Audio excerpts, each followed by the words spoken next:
In February of 2018, Donald Trump's former political guru Steve Bannon told Bloomberg News that in the 2016 election, the real opposition is the media. And the way to deal with them is to flood the zone with shit. Bannon was proven correct in his strategy of how Trump's racist, authoritarian pseudo-populist movement could win power in the United States and various other places around the world. Nearly 3 years into Trump's tenure, the American news media is still struggling with how to cover a president and an administration that have no use for democratic norms, the Constitution, the rule of law, and the truth or reality itself. Advertisement. Trump has many advantages in his campaign against the Fourth Estate and other public voices who dare to challenge him. He is a reality TV show character turned president and the most powerful person on the planet. He has taken the instinctive skill of a media personality and mated it with cruelty, an insatiable lust for power, a lack of morality and empathy, and a malignant, narcissistic God complex, where it seems Trump literally believes that he is the chosen one. The media covers President Trump because it must, and because he is highly entertaining and good for ratings. Those two factors together mean that Trump the president and TV character is highly profitable for the corporate media. He stands at the center of the country's and the world's attention in two roles. He is both the Mad King and the King of the American kakistocracy. Donald Trump is highly accessible to the news media. But he and his regime also lack transparency because they fundamentally reject the truth and have weaponized lies. Trump himself lies constantly, as does the right-wing media anchored by Fox News. White House spokespeople and Republicans lie professionally, spreading known untruths on behalf of the Trump regime. Lying is a basic tool for authoritarian and fascist regimes because they reject any commitment to public accountability. Tim Alberta is Politico magazine's chief political correspondent. His new best-selling book, American Carnage, on the front lines of the Republican Civil War and the rise of President Trump, Alberta takes on the monumental task of separating truth from rumors, fictions and outright lies about the inner workings of the Trump White House. Advertisement. In our conversation, Alberta talks about interviewing Donald Trump, and revealed that Vice President Pence has become one of Trump's few true friends and confidants, as well as how their relationship is informed by Pence's brand of right-wing evangelical Christianity. Alberta also offers insights on Trump's racist and nativist views, and the role of White House advisor Stephen Miller in the president's obsessive campaign against non-white immigrants. And Alberta also explains how Trump was able to seduce and conquer the Republican Party and its senior leadership, which initially opposed him. This conversation has been edited for clarity and length. You can also listen to my full conversation with Tim Alberta through the player embedded below. How do you balance the fact that Trump's presidency is an ongoing story with writing something that is going to endure? It was a huge struggle. It was something that I wrestled with a lot as I was writing the book. I eventually just got to a place where I was comfortable realizing that wherever I ended the book, that the story would go on, of course. And the period that I'm capturing would still stand alone and people could read the book and make sense of what was happening at the time. I also have children.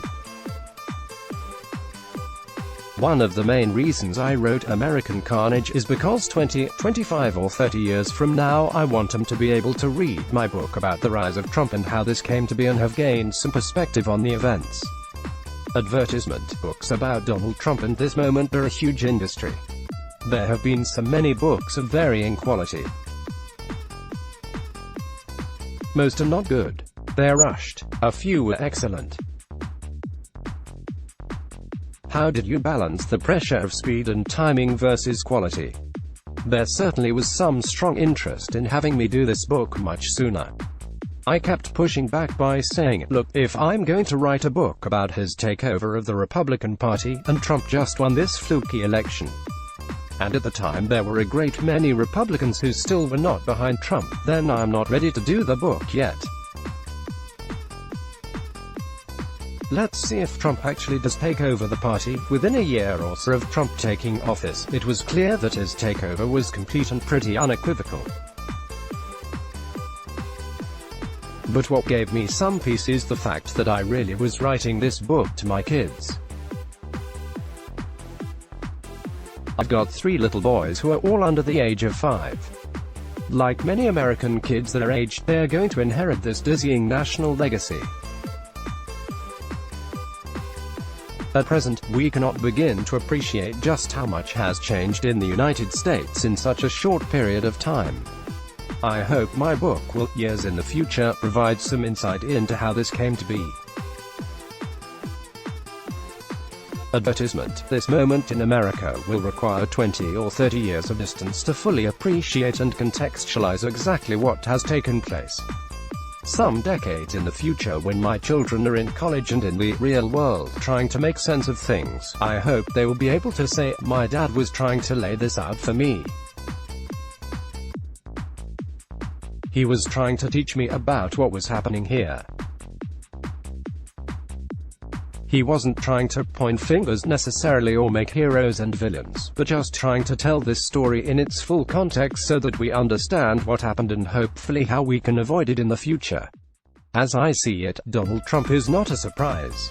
This is an anticlimax. Trump is an inevitability of sorts if you think about the post-civil rights Republican Party. Why is there this dominant narrative that Trump's rise is somehow shocking or unimaginable? I agree that someone like Donald Trump was inevitable in America. Perhaps not in 2016, but certainly in the early 21st century.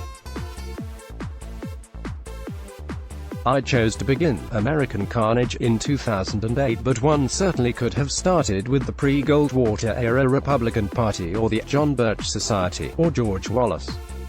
One could also start this story with the modern conservative movement in the Reagan era.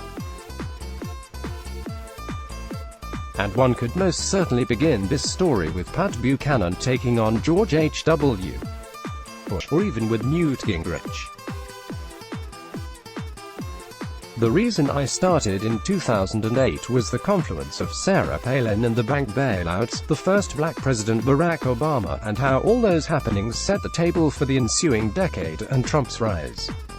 Advertisement. If we begin with the Tea Party in 2010 and massive unemployment where millions of manufacturing jobs were lost across Middle America, and then Mitt Romney's country club-like campaign that did not address economic insecurity, cultural animus or racial resentment, there is something obvious happening with a disaffected white American public that was ripe for Trump. I certainly felt like there was this wave building in America and that it was cresting around 2016.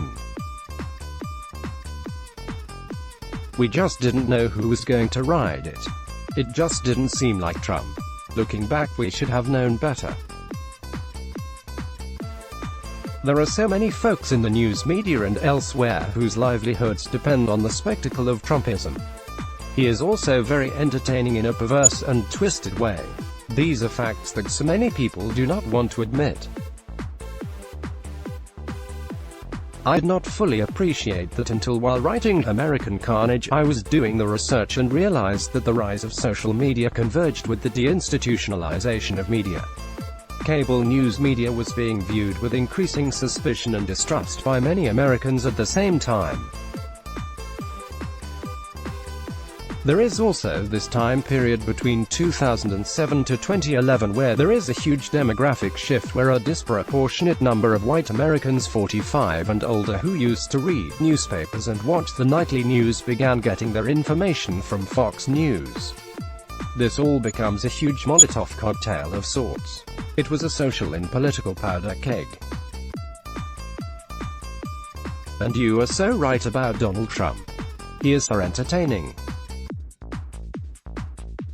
I can remember being in Cleveland for that first debate in August of 2015 and he makes that comment about Rosie O'Donnell and I remember laughing out loud, and so did almost everybody in the filing center.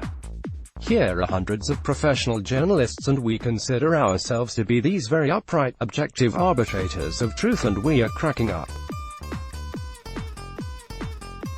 Advertisement. Even as professional journalists and reporters, we're so used to the stuffy conventions of politics.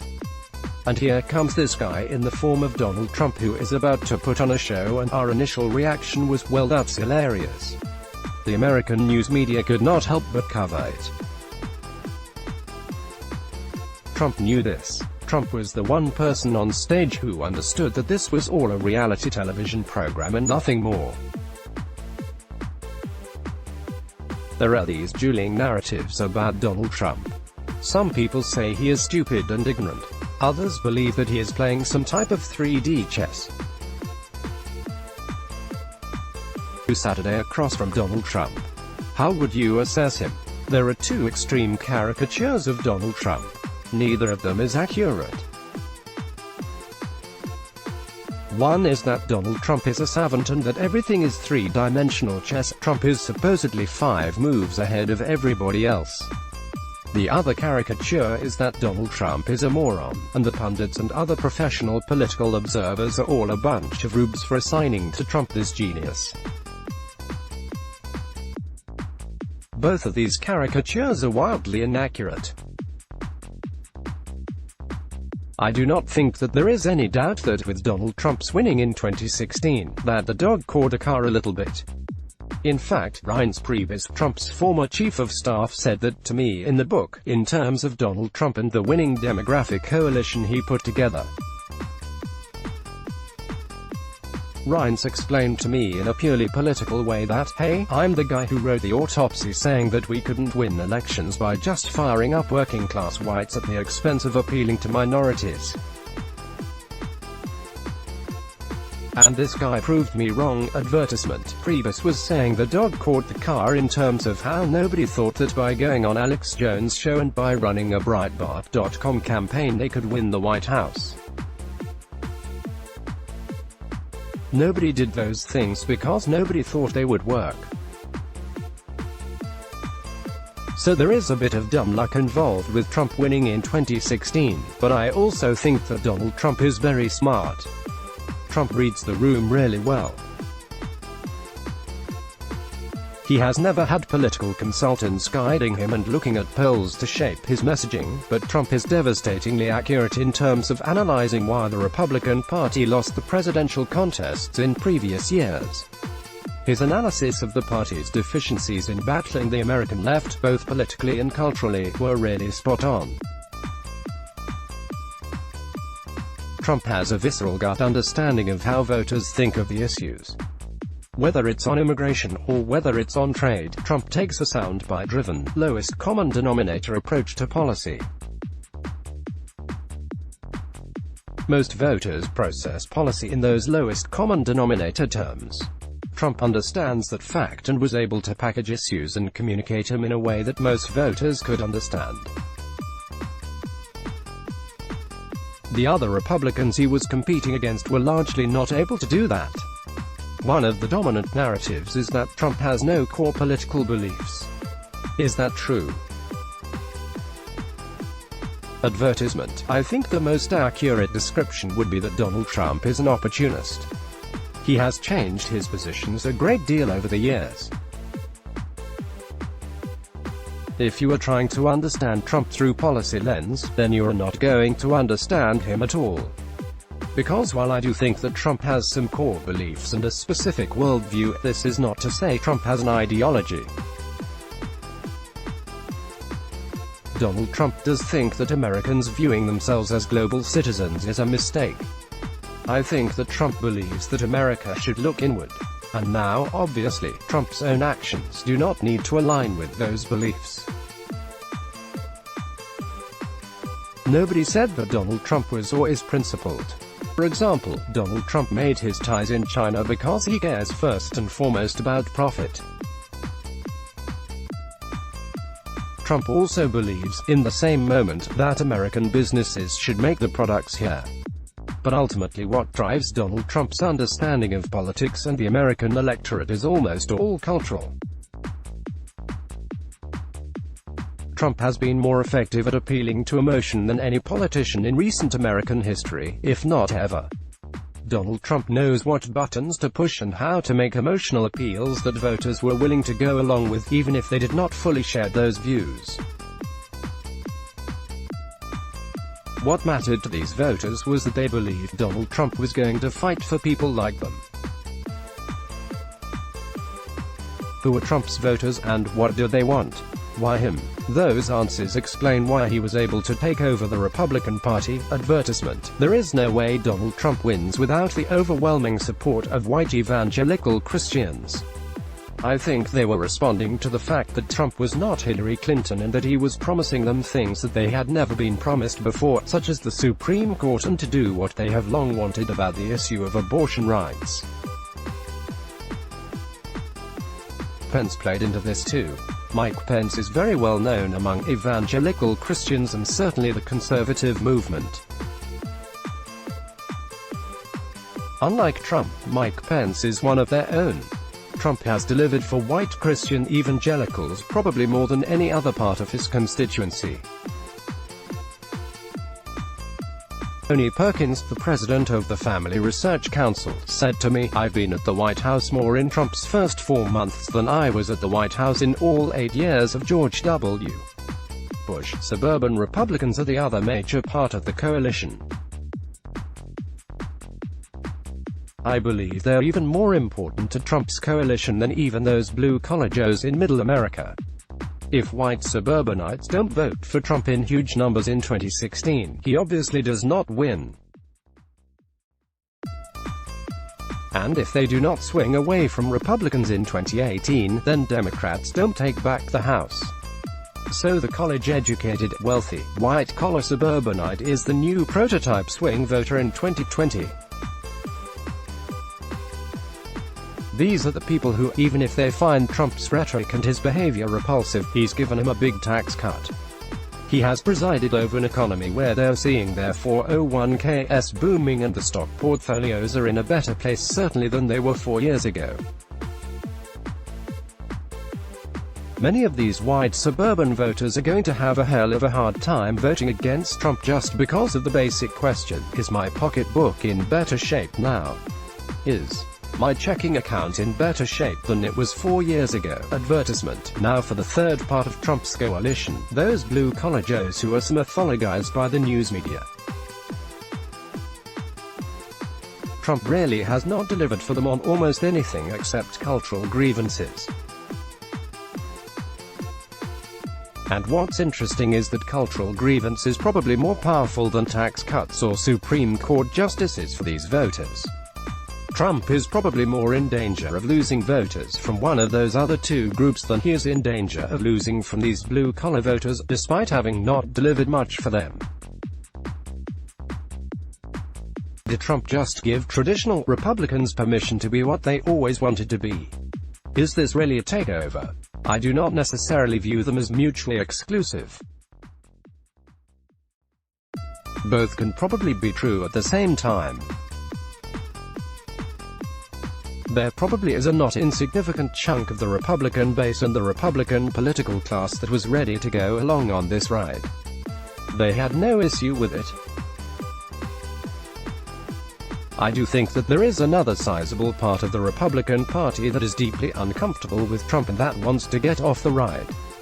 They reluctantly punched the ticket for Trump because they felt like they had no other option, and now they're just nauseous from it all. There are any number of American civic, cultural, social and political institutions that have collapsed under their own weight in the last 10 to 50 years in America. Many Americans don't tend to think about political parties as institutions, but in fact they are. Political parties are essential to American life in a number of ways. And frankly, the stability of a political system in America is tied to the strength of a political party. Among most observers there was not a greater appreciation for how systemically weakened the Republican Party had become in the 20 years prior to Trump coming down that escalator. Donald Trump did hijack the Republican Party, but he could not have hijacked a party that wasn't ready to be hijacked. In other words, Donald Trump could not have taken over the Republican Party unless it was fundamentally vulnerable to being taken over. Trump is giving Republicans and the conservative movement what they have dreamed of for years.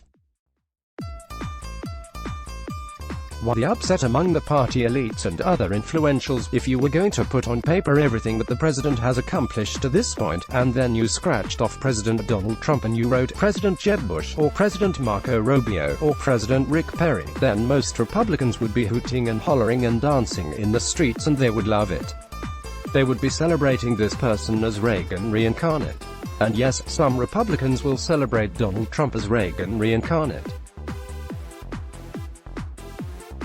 But I do think there is a level of recognition for at least some of these folks, probably for a lot of them, even those who will never admit it, that something is wrong here in America with Donald Trump's rise to power.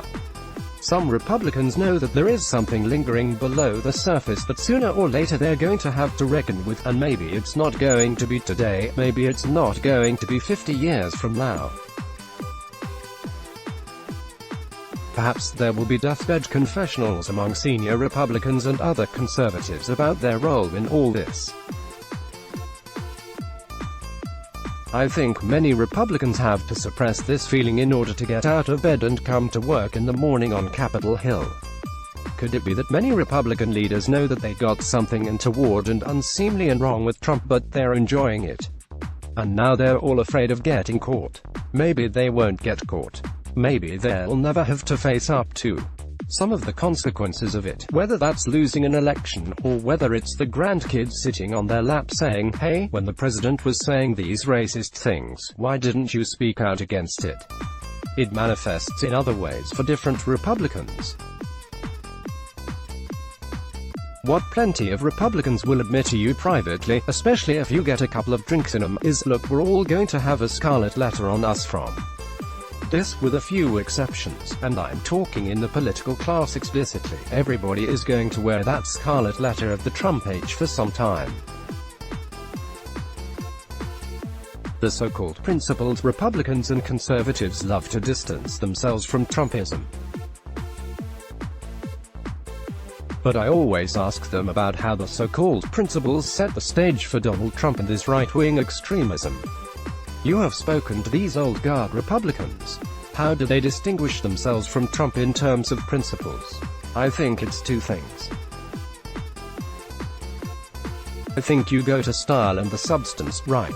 I think on style, a lot of them would say, "Look, go back to Jeb Bush's campaign. Jeb's got people working for him who are Hispanic." A lot of them. Jeb's got people working for him who are gay. Jeb's got people working for him who are far more open-minded on general social issues than your people who are working in the West Wing right now. Democrats, liberals and progressives might view these distinctions as rather meaningless.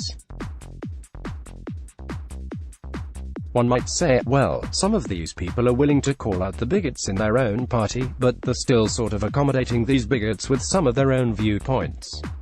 But I think the distinctions are actually pretty significant. What happened after George W. Bush was a real fracturing along not just ideological boundaries within the GOP but along some of those cultural boundaries. This impacted the Republican Party's general approach to government and its role in American life. There are a good number of Republicans who wanted to have a Big Tent party that was more inclusive on a range of issues, on everything from immigration to refugee resettlement to gays and transgender people in the military, and other matters. These Republicans did not want the party to be branded as bigoted, exclusive and narrow-minded. These Republicans basically wanted a modern version of conservatism, but still with a foundation of free markets, free trade, rugged individualism and a strong national defense, where America is projecting not just military strength abroad but our values and influence. For them, those values are the linchpins of a strong republic. These more traditional Republicans see Trump as somebody who is just fundamentally averse to those principles. They see him as someone who does not think that those things are the linchpins of a strong republic. In fact, he is somebody who thinks that those things have been detrimental to a strong republic. So there is a real basic disagreement there. This is true on immigration too. Trump's racism, nativism and outright cruelty towards non-white people, especially migrants and refugees from Latin and South America. Is that Donald Trump or is that Stephen Miller? What is their relationship? I don't know that anybody in Washington, and I mean this, really has the goods on the Trump-Stephen Miller relationship. I tried to crack into it myself but have not been successful. I do think much of this is Donald Trump. I do not think that Stephen Miller has this influence in a non-Trump world. Stephen Miller would not have the influence that he has in driving some of these policies unless he had a ready and willing partner in the form of Donald Trump. On immigration, it's such a core part of Trump's political identity that I think his fingerprints are all over every bit of these policies. Stephen Miller would not be doing and saying the things he is unless he had the endorsement, approval and backing of Donald Trump. What is the relationship between Vice President Pence and Donald Trump, considering that Trump is an unrepentant sinner and Pence tries to present himself as a righteous Christian? Transactional. In fairness, I also think it is less transactional than Trump's relationship with many other Republicans. I actually do think there's genuine affection between Trump and Pence, feelings which Trump has with very few other Republicans in Washington, including some who Trump believes are actually his buddies and who then go behind his back and trash him. I have talked to everybody who knows Pence. Nobody has ever heard Pence say a negative word about Trump since joining the ticket. Now, Pence had some harshly critical views of Trump before joining the ticket, and that's where I get into the transactional part, because Pence was in deep trouble in Indiana and was at very real risk of losing his re-election as governor. Trump threw him a lifeline.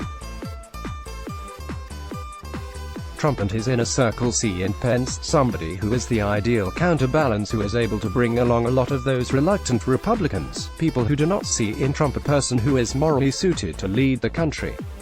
And Pence sees in Trump a president who can make a lot of his dreams come true. Trump put him a heartbeat away from the presidency, an office that Pence has wanted to hold for the last 30 years. Pence's religion matters here too, perhaps in a counterintuitive way. Pence looks at Trump and, yes, he sees a sinner, but he also sees someone who is in need of grace and someone who is in need of understanding and love. People can roll their eyes at it, obviously.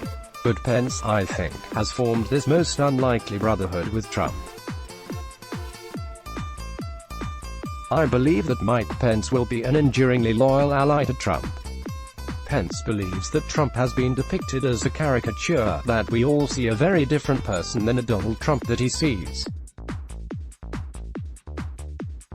I believe that Pence thinks that Trump is a fundamentally good and decent family man, who has gotten a bad rep, and who occasionally makes mistakes, but that Trump makes mistakes because he is brutally attacked by the liberal media and the forces of secularism and everything else.